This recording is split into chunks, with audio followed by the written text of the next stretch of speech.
Pastor Mario ngapain sih? Bawa-bawa pisang raja, bawa-bawa durian musangking. Mau ngapain Pastor Mario? Mau jualan nggak? I'm not going to jualan. Gue di sini lagi mau menjelaskan konsep raja, konsep royal. Kenapa? Karena kita tuh orang Indonesia. Orang Indonesia, kita tuh betul-betul nggak ngerti the real meaning. Betul-betul konsep dan konteksnya hidup di bawah sebuah kerajaan, hidup taat kepada seorang raja. Iya kan? Karena buat kita kalau kita dengar king, kita dengar royal, kita dengar raja, ya pisang raja, kualitasnya superior. Durian musangking, kualitasnya superior. Katanya, saya belum pernah nyoba, saya orang Ambon, saya makan duriannya durian Ambon, durian Medan, karena juga setengah Batak. So, katanya orang Bangkok, ini king. Gue nggak tahu ya, nanti gue coba cek, see what happens. But regardless, semua kalau kita ngomong raja itu, kalau kita ngomong king di Indonesia, di Amerika, di Filipina, yang nggak punya monarki, yang nggak punya royalty, itu ngomong tentang superior, ya kan? Kualitasnya superior, kuantitasnya, ngomong tentang comfort levelnya, ngomong tentang privilege-nya. Kalau kita ngomong royal, kita ngomong king, itu di atas yang lain-lain. Jadi dia yang paling superior. Tapi kan kalau kita mau belajar dari sejarah, terutama di zamannya Yesus dan zaman sebelum Yesus, itu kita bisa lihat bahwa kalau kita ngomong raja, belum tentu yang raja itu yang paling pinter, yang paling ganteng, yang paling mewah, dan sebagainya. Raja itu yang paling penting tuh 3 hal. Nomor 1, kita berbicara tentang tanggung jawab. Raja yang bertanggung jawab atas semua orang-orang di bawah dia. Ya kan? Nomor 2, kita ngomong tentang otoritas. Dan tentunya kalau ngomong otoritas, pastinya kita mesti ngomong yang nomor 3, yaitu control. Oke, dan itu yang mau kita bahas hari ini. Kalau ada raja, somebody is in control. Ada yang punya kuasa atas semuanya. Dan kalau ada kontrol itu, akan ada damai sejahtera. Nah, ini yang harus kita pelajari. Kenapa? Karena nggak tahu buat semua yang di tempat ini, tapi kayaknya kehidupan tuh lagi agak out of control sekarang itu. Ya nggak sih? Segala sesuatunya tuh naik, turun, ke kiri, ke kanan, semuanya goyang. Tapi kalau kita punya raja, kalau kita akui kalau Yesus itu adalah Kristus, dia itu adalah raja, kita bisa menyerahkan segala sesuatunya kepada dia, dan kita bisa punya damai sejahtera di dalam hidup kita. Ayo kita pelajari firman Tuhan sama-sama. Kenapa hari ini kita mau bicara tentang Yesus Raja? Karena title-nya Yesus yang paling sering dipakai di Perjanjian Baru oleh murid-muridnya, oleh teman-temannya adalah Kristus. Dan semuanya di sini kan orang pinter ya, semuanya ngerti gitu loh. Kalau misalnya dia tuh bukan anaknya Yusuf Kristus dan Maria Kristus, makanya dia punya marganya Kristus. Kristus itu ada artinya, dan Kristus itu dari bahasa Yunani Christos, dan bahasa Yunani Christos itu artinya raja. Tapi kalau kita lihat bagaimana mereka pakai Christos, well, to be fair, Christos is Lord, raja, itu bagaimana mereka pakai di Perjanjian Baru, kita mesti pelajari dulu konsep Mesias yang kita harus lihat di Perjanjian Lama. Kalau kita ke Perjanjian Lama dan kita belajar tentang konsep Mesias, di situ kita belajar bahwa yang artinya Mesias itu adalah dia yang diurapi. Siapa yang diurapi? Raja. Kalau dia mau jadi raja, maka dia harus diurapi oleh nabinya Tuhan. Dan kalau dia sudah dipilih, maka nabi itu akan datang, raja itu akan diurapi, dan dia bisa pergi langsung, well, nggak langsung juga sih kadang-kadang. Dan dia bisa pergi dan eventually bisa jadi raja di Israel. Tapi yang penting yang kita mesti perhatiin adalah bahwa ini bukan rencana awalnya Tuhan. Waktu pertama kali Tuhan itu mau supaya dialah sendiri yang menjadi raja di Israel. I will be your king. Gue yang bakal jadi raja lo. Akulah rajamu dan kau adalah umat-umatku. Aku yang akan melindungimu. Aku akan yang memberkatimu. Aku yang akan memberikan ketentraman, berkat, dan damai sejahtera buat semua yang taat kepadaku. That didn't work. Ya mereka nggak mau. Kenapa? Pertama, orang Israel pengen seperti orang yang lainnya. Ya nggak tahu kenapa, mereka orang pilihan, mereka yang beda, mereka itu spesial. Ini orang spesial mau jadi seperti orang-orang biasa. Tapi yang lebih penting lagi, alasan nomor 2. Di buku Hakim-Hakim, terakhirnya buku Hakim-Hakim bilang begini. Udah dibilangin di tengah-tengah kitab Hakim-Hakim, tapi terakhirnya dibilang seperti ini. Bahasa Inggris ya, nanti saya coba bahasa Indonesia, karena saya udah lama nggak baca Alkitab bahasa Indonesia.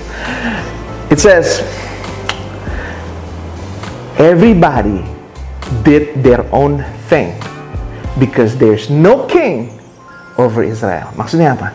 Semua berlaku semau-maunya karena tidak ada raja yang berkuasa, bertahta atas Israel. Saya tahu semuanya di sini pasti punya kerjaan kan.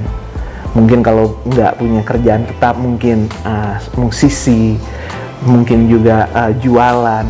Bayangin kalau di band kamu, di perusahaan kamu, di keluarga kamu, semuanya bertindak semau-maunya aja. Apa yang terjadi? Chaos kan? Terjadi apa? Kekacauan. Ya, tadi lagi yang saya pakai bahasa Inggrisnya, bahasa Yunaninya, chaos. Dan kalau ada chaos, pasti tidak ada damai sejahtera. Setelah umat Tuhan masuk ke tanah perjanjian, setelah beratus-ratus tahun, tetap gak ada damai sejahtera di situ. Mereka berperang lawan musuh-musuhnya, mereka menyembah dewa-dewi musuh-musuhnya, mereka tidak setia sama Tuhan. Bahkan pada akhirnya mereka berperang dengan salah satu suku bangsanya sendiri. Tidak ada damai sejahtera karena tidak ada kontrol, tidak ada yang berkuasa. Mereka nggak mau Tuhan yang berkuasa, dan tidak ada raja yang bertahta di Israel. Jadi Tuhan melakukan apa? Tuhan panggil hakimnya yang terakhir, dia panggil Samuel dan dia bilang, pergi cari di suku Benyamin, namanya Saul, urapi dia akan jadi raja atas Israel. Bilang dia harus bekerja dan berkuasa menurut otoritas yang ada daripadaku, Tuhan Allah atas Israel, dan dia akan menjadi berkat buat bangsa ini. Gagal.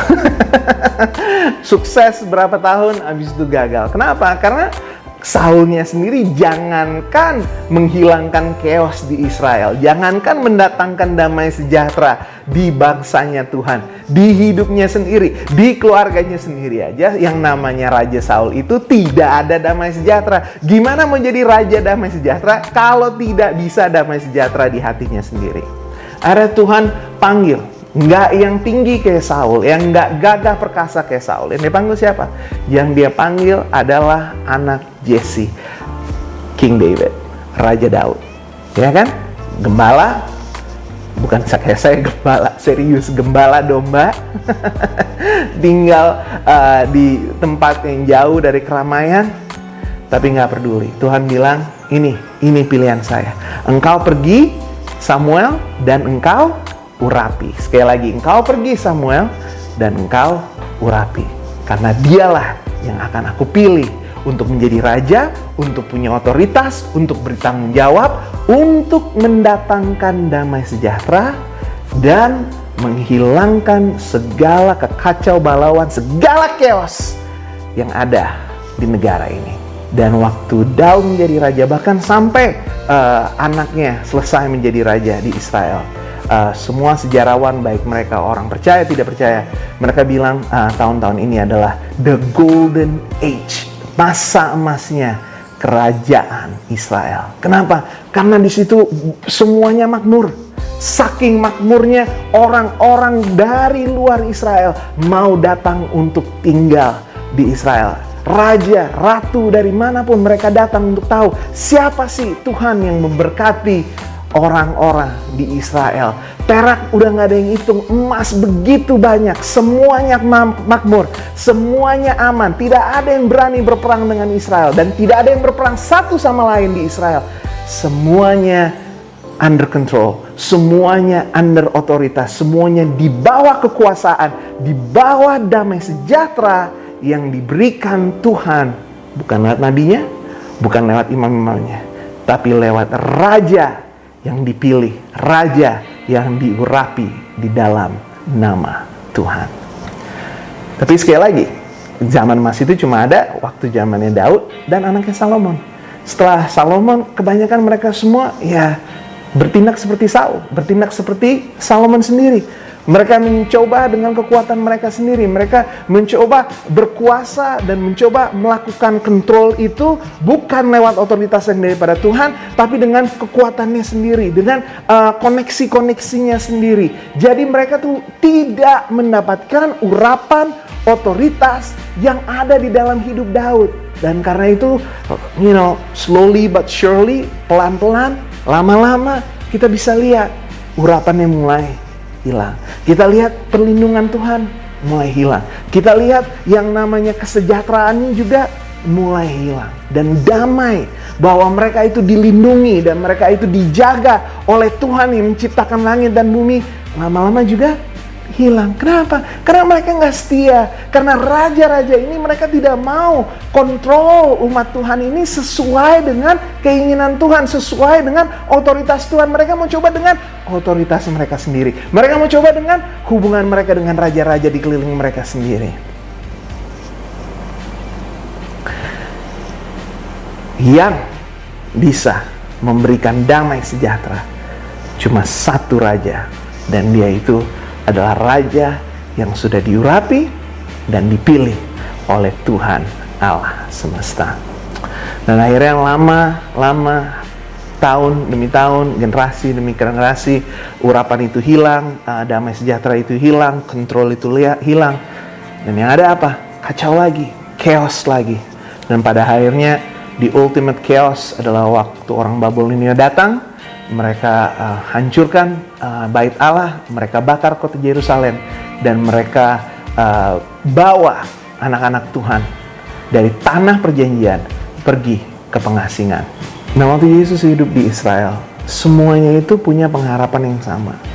Mereka punya pengharapan bahwa raja yang sudah dinubuatkan di kitab para nabi-nabi, yang sudah dinubuatkan oleh Musa itu sendiri, akan datang untuk berkuasa, untuk melaksanakan otoritas Tuhan kembali lagi di tanah perjanjian, di atas umat Israel. Kenapa? Karena that chaos is still there. Karena kacaunya itu, that chaos itu masih ada, balik lagi di Israel. Sama seperti zaman hakim-hakim, sama seperti zaman pengasingan. Walaupun mereka udah balik dari tanah pengasingan tersebut, sudah balik di tanah perjanjian, tapi chaos itu masih ada. Ya, semuanya out of control.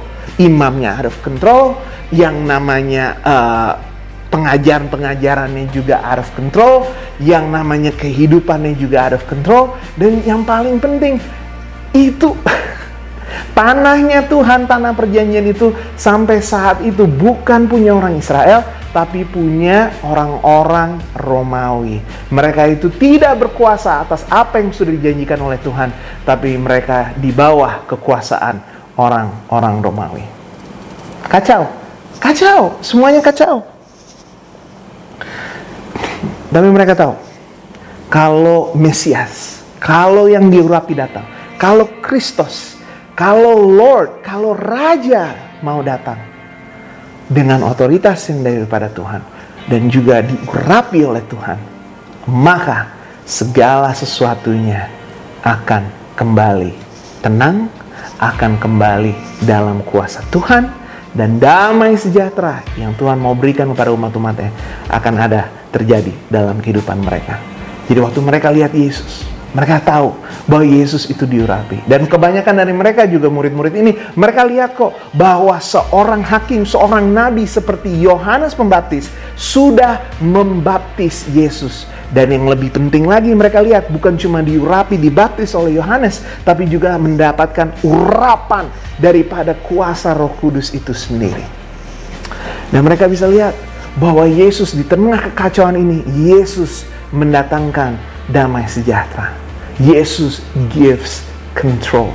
Ya, mereka bisa lihat kok itu Orang-orang yang udah gak punya kontrol untuk tubuhnya karena sakit penyakit, karena kerasukan setan, mereka bisa mendapatkan kesembuhan. Setan-setan, semua roh jahat diusir oleh Yesus, ditengking oleh Yesus Kristus, supaya ada lagi kuasa Tuhan, ada lagi damai sejahtera dalam hidup. Udah gak chaos lagi, tapi mereka punya kuasa atas hidupnya karena mereka berserah kepada kuasa Yesus Kristus. Mereka udah lihat bahwa Yesus mau ambil kuasa, ambil kontrol atas kehidupan beragama orang di Israel. Mereka lihat bahwa Yesus nggak takut sama imam-imam. Yesus nggak takut sama pemimpin-pemimpin. Yesus pergi ke bait Allah. Dan yang tadinya itu jadi tempat sarang penyamun, oleh Yesus Kristus dibikin supaya di bawah kontrol Tuhan lagi. Dan di situ mereka menjadi tempat di mana orang-orang bisa datang, memuji, berdoa, dan menyembah Tuhan.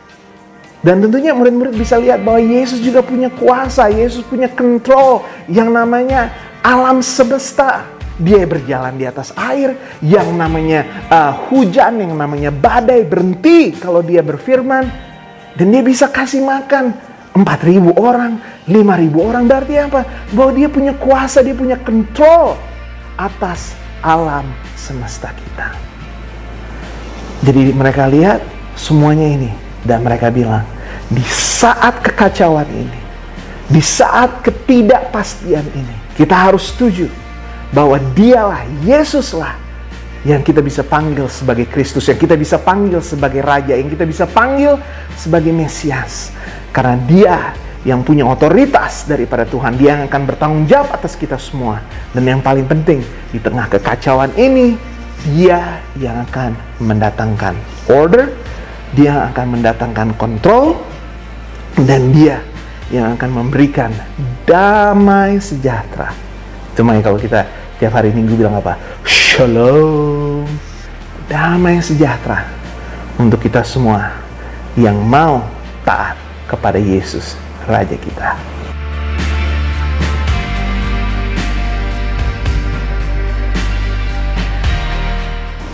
Bang, Pastor Mario, kenapa sih hari ini kita ngomongnya Yesus sebagai Kristus? Cuma mau belajar teologi aja, belajar perjanjian baru aja? Enggak lah.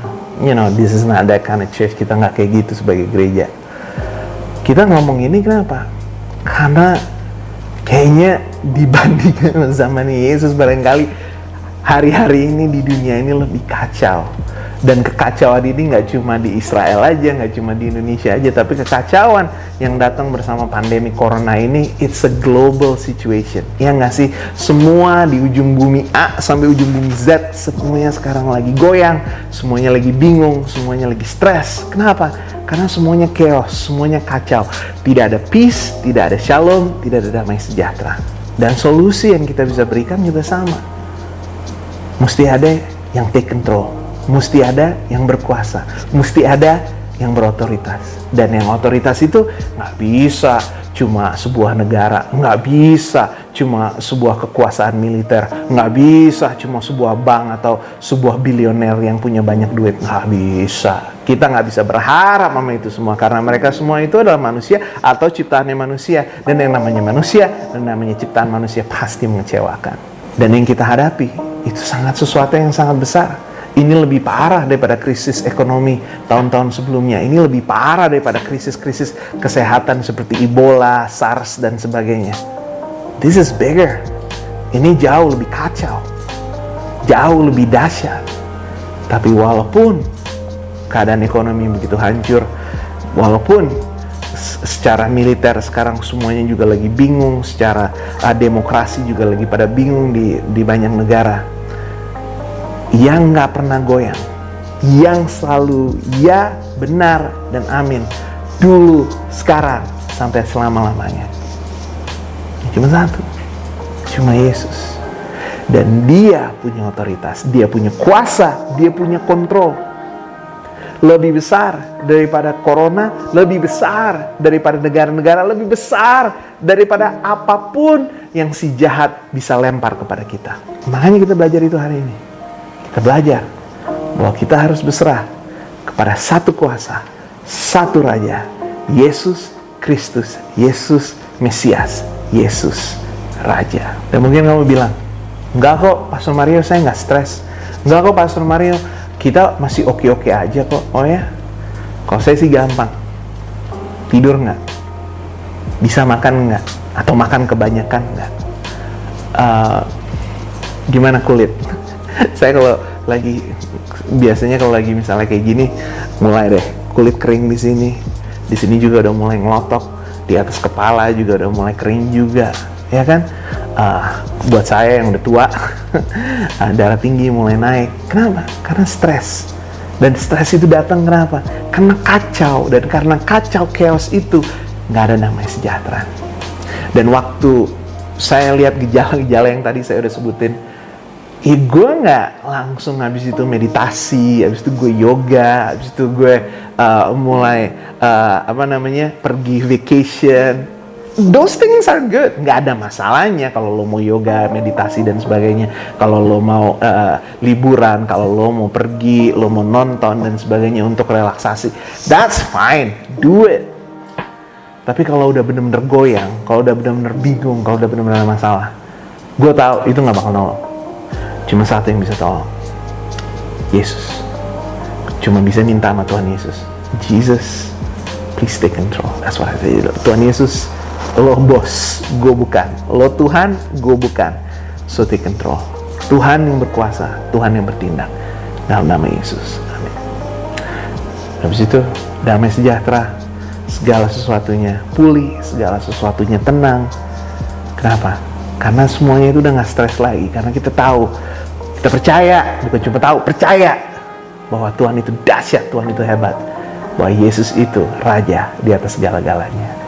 Jadi buat semua yang hari ini, yang takut, yang stres, yang udah kehilangan harapan, percaya bahwa Yesus adalah Raja. Percaya bahwa dia punya tanggung jawab, otoritas, dan kuasa. Percaya kalau dia berkuasa, dia Raja dalam hidup kita, maka dia akan memberikan damai sejahtera. Dia melindungi, memberkati, dan menjaga kita. Tapi yang paling penting, dia akan mendatangkan shalom, mendatangkan damai sejahtera buat kita semua.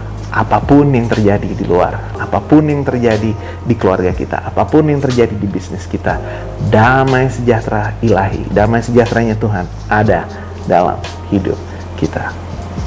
Pastor, saya mau dong buat Yesus sebagai Raja. Oke, cool. 2 things. 2 ya. Nomor 1 gampang, ikutin saya. Yesus, ikutin saya. Yesus, Engkau Raja atas segala-galanya dan atas hidupku. Thank you Jesus. Amen. That's it. He is your King. Tuhan tuh dengar kok kalau kita lagi doa.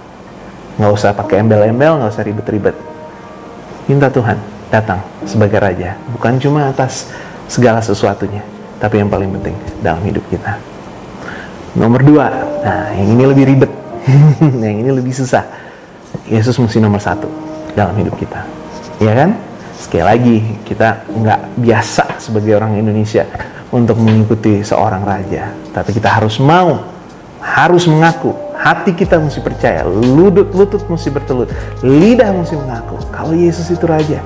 Dan kalau kita lakukan itu, maka keselamatan, berkat, dan damai sejahtera itu akan diberikan dalam kehidupan kita, apapun yang terjadi di sekeliling kita. Oke, guys, gimana caranya taruh Yesus nomor 1? Well, lihatlah, prioritas kamu kayak gimana, keuangan kamu kayak gimana, jadwal kamu, schedule kamu tuh kayak gimana, hati kamu itu kayak gimana. Karena bisa tahu kok kalau Yesus tuh nomor 1 apa enggak. Kalau kamu nggak pernah melayani dia, kalau kamu nggak pernah berbicara tentang dia, kalau kamu nggak pernah berkomunikasi dengan dia, kan minggu lalu kita ngomong tentang relationship, ya berarti dia nggak nomor 1 dalam hidup kamu. Kalau kamu nggak prioritaskan komunikasi dengan Tuhan, melayani Tuhan, beribadah kepada Tuhan, memberi kepada Tuhan, melayani Tuhan, berarti Tuhan bukan nomor 1. Dan kalau Tuhan nomor 1, berarti dia bukan Raja. Dan kalau dia bukan Raja, berarti dia nggak punya otoritas dalam hidup kamu. Dan kalau dia nggak punya otoritas, nggak ada yang punya kuasa dalam hidup kamu, maka semua chaos, semua kacauan itu bisa menyebu kamu kapan aja dan kamu pasti goyang. Di gereja IS Kelapa Gading, di gereja saya nggak banyak ngomong tentang teologi, tapi kita selalu bercanda bahwa kita punya satu teologi, dan teologinya itu teologi celana dalam.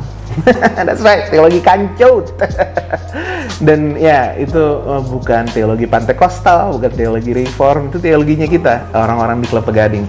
Ya kita bilang kayak gini, mau hari Selasa, hari Rabu, hari Jumat, mau hari ini kita pakai jas karena kita mau ketemu orang meeting, mau hari ini kita pakai celana pendek karena kita mau olahraga, mau hari ini kita pakai jeans karena kita mau ketemu dengan teman-teman and hang out. Yang nomor satu harus ada celana dalam, yo. That's right. Kenapa? Karena kalau lo nggak pakai celana dalam duluan, kan berarti lo pakai celana duluan dan celana dalam lo di luar ya. Itu kan ada aneh. Dan kecuali lo Superman atau lo Wonder Woman, kan aneh men lo jalan-jalan gitu ini di luar. Nah, karena udah pakai jas dulu baru pakai celana dalam. So what's the point? The point is this. Maksudnya gini, kalau nomor Yesus tuh nggak nomor satu, kalau lo nggak taruh Yesus duluan, makanya it doesn't work. Yesus tuh nggak bisa jadi nomor 2, Yesus tuh nggak bisa jadi nomor 3, Yesus mesti nomor 1, then it works, then dia itu raja. Kalau kayak gitu baru dia berkuasa, dan kalau dia berkuasa baru ada damai sejahtera. Yesus Kristus, Yesus Mesias, Yesus Raja, berarti Yesus nomor 1. Taruh dia nomor 1, maka segala janji Tuhan, berkat, hikmat, marifat, segala sesuatunya akan diberikannya buat kita semua. Mari kita berdoa. Tuhan Yesus, Tuhan Raja, bukan cuma di atas alam semesta, tapi yang paling penting di atas hidup kita semua di sini. Kami mau ikut Engkau, dan kami tahu bahwa mengikuti Engkau, Yesus harus nomor 1. Karena itu Tuhan Yesus, ampuni kami kalau kami selama ini menyisihkan Engkau, kalau kami nggak pentingin kepentingannya Tuhan Yesus nomor 1. Mulai sekarang, mulai hari ini, Yesus nomor 1. Take control hidup kami, keluarga kami, gereja kami, dan juga pastinya kehidupan bisnis, pelajaran kami juga. Jakarta, Indonesia, semuanya punya Tuhan Yesus, karena itu Tuhan Yesus yang bekerja. Di dalam nama Bapa dan Putra dan Roh Kudus. Semua yang percaya katakan amin. Sekali lagi, jangan stres, jangan panik, jangan hilang harapan. Taruh Yesus nomor 1, maka dia akan jadi raja. Dan kalau dia raja, maka segala sesuatunya akan ada di bawah kuasanya. Dan kalau dia berkuasa, maka damai sejahtera yang dijanjikan kepada Abraham, Ishak, dan Yakub, yang dijanjikan kepada murid-muridnya, ada bersama kita sekarang, besok, sampai dia datang yang kedua kali. Peace!